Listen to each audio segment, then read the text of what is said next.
Yeah, I'm trying to create in my head a mental picture of the relationships between people, and so um, of course when we take on a partner, um, if we use the example of marriage, you don't marry a person, you marry a family, right? Mm. And what this because people tend to think that we marry a person, but we don't because that person doesn't usually own themselves.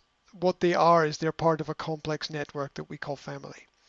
And the result of this is that when you take on a partner, for example, through marriage, you are marrying not just the person, but you're marrying a part of everybody in the person's history. Mm-hmm. And so when you marry the person, you marry a little bit of everybody in their past at the same time. And you have to take on that emotional responsibility, which is something that is usually not talked a lot about by the two people involved in the relationship. Subconsciously, we know it's there, but to talk about it is something that's a little bit different because it's a complex emotional topic that is masked or covered by other problems that usually manifest themselves as financial. And it's like one of my first questions was, is it because of the money? And I didn't know anything about the money. Obviously, somewhere in the equation, there's a money stress. What we need to understand is that the money is not the important thing about the money. The money is a physical manifestation of the emotional manipulation. Mm-hmm. So, if you imagine the puppet on a string, Mm-hmm. okay, Mm-hmm. and so the money is a way to manipulate the puppet. Mm-hmm. Yes, It's of an course. it's an attempt to control people's actions in the situation. Um, Usually because logic has failed, and where Mm-hmm. logic fails, emotions take over, which is natural human reaction. Yeah, we go to the film to sit and watch the film, but if there's a really, really, really sad part of the film with, you know, some character dies and there's romantic music in the background, we all end up with, crying, right? Because, the logic ends and the emotion begins. And so where logic fails to solve situations, emotions take over. We see this commonly in conflicts and arguments between people. And money is just another manifestation within families of an attempt to manipulate through emotional control.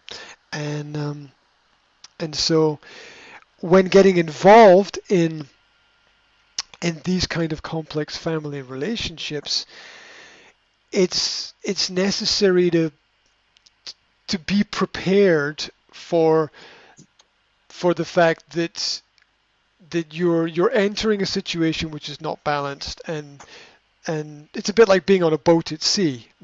Some days are calm and everything's nice, and then some days there's big waves, and you're tossed about and you don't know exactly where you are because how do I cope with this past situation which is manifesting itself in the present? It's um, it's it is complex and it is difficult. Here's something to think about in terms of relationships. Now, there's many ways to look at everything, and not every way is the correct way, and maybe what's right one day becomes what's wrong the next day. But here is something that I think is always true. The question is, how many successful relationships can a person have? How many successful personal relationships can an individual have? Can a person have? The answer to it is always the same. There's only the answer to it is one. You can only ever have one successful relationship. Because by the fact that you say that the present relationship is the one, you automatically define all the previous relationships as failure. It has to be that way. There's no other possibility. You can find extreme situations where you meet the love of your life and they die in a horrible, terrible accident.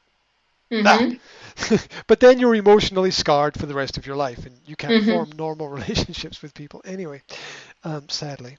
Um, so so we can only ever have one because the failure of previous relationships, defines the fact they failed. They weren't the one, right? So Mhm.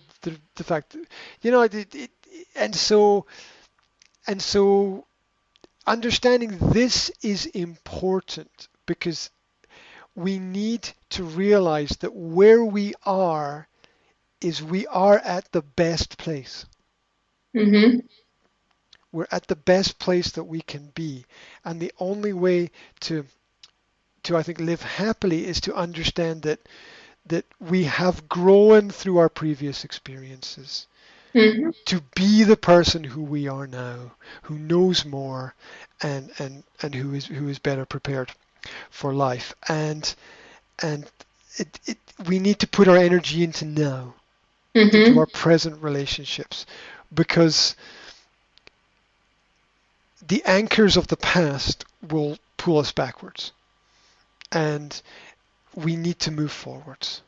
We need to Mhm. move. This doesn't mean I'm not saying you let go of everything in the past, but what I'm saying is we need to appreciate where we are in order to enjoy it and find some level of happiness in it.